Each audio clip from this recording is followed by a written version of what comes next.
Hi, I'm Paul Skeldon, Editor-in-Chief at World TELEMEDIA, and I'm here in Marbella at the World TELEMEDIA Show. And I'm joined by Joanna from AIMM. Hello. Hi, thank you for coming. Tell us a little bit about AIMM, first of all, for anyone watching who doesn't know who the organisation is. Okay. Well, AIMM is the UK-based trade association for interactive media and micropayments. We are very fortunate to have in our membership everyone involved in the value chain for providing those services to the consumer. So, for example, that will mean fixed line telephony, it will mean the mobile network operators in the UK, the payment aggregators, and then all of the merchants who, of course, are many and varied content providers, broadcasters, charities, gaming, etc. And what we try and do at AIMM is twofold. Firstly, we try and help our members navigate the regulatory space that we operate in, which is complex. It's got less complex recently, but it is still complex. And secondly, we try and further commercial growth, so get the right people round the table to help businesses who aren't members of ours make some money. Excellent, that's what it's all about. Speaking of regulation, there's been quite a big change in the way the UK market is regulated. Before we get on to sort of what that means in terms of opportunity, tell us a bit about what's changed and what that looks like. It's been a huge change, actually, Paul. The biggest change in at least a decade, in that we've got an entirely new regulator. So the regulator started off, they were called ICSDIS back in the day, and then I think they became Phone Pay Plus, and then they became the and that stuck around for a year or two, and then they became the PSA. And actually, they've now been taken over. The PSA have been disbanded, and the regulation has now been taken over by Ofcom. People will have heard of Ofcom, I'm sure. They currently regulate Wi-Fi, broadband, broadcast, postal services. Huge remit. An absolutely massive regulator. But they've now decided that because complaint levels are so minimal in the UK, that actually a specific regulator was no longer required.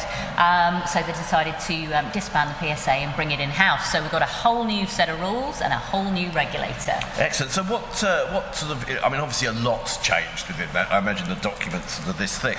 But what are some of the key things that have changed as a result of this sort of shift in who's in charge of the regulation? So probably the most key thing is the fact that this document won't change. So under the PSA, the codes of practice, I think we got up to the 15th, 16th, I think it was 16th, I don't even maybe know. even 17. And one would come out and they'd already be writing the next one, and so the regulatory landscape just shifted constantly, and it was hard for people who are interested in the UK to know where they stood.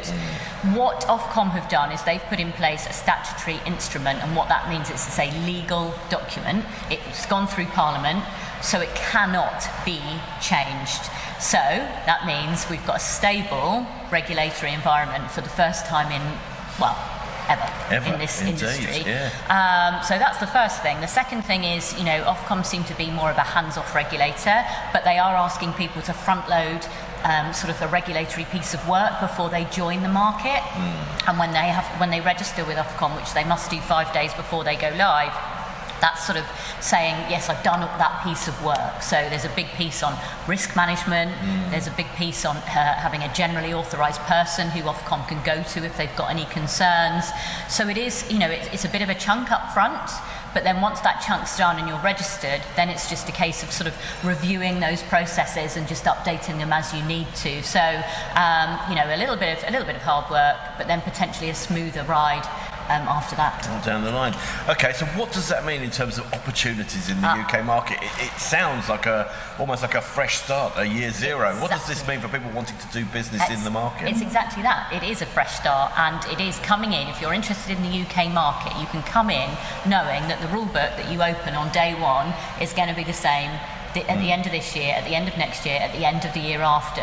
So as long as you know those rules, you've done all of your documentation up front, then actually, everything's going to be hopefully plain sailing, because you're not going to be running a service that's doing really nicely and find that actually you have to change that service completely because the regulators decided that they no longer want you to run it in that way.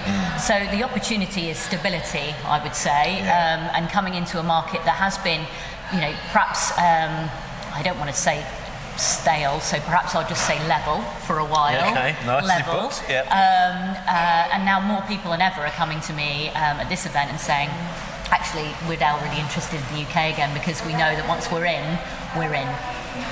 Excellent. So hopefully we'll have a lot more business. Do you think we'll see more services starting, more people coming from outside the UK?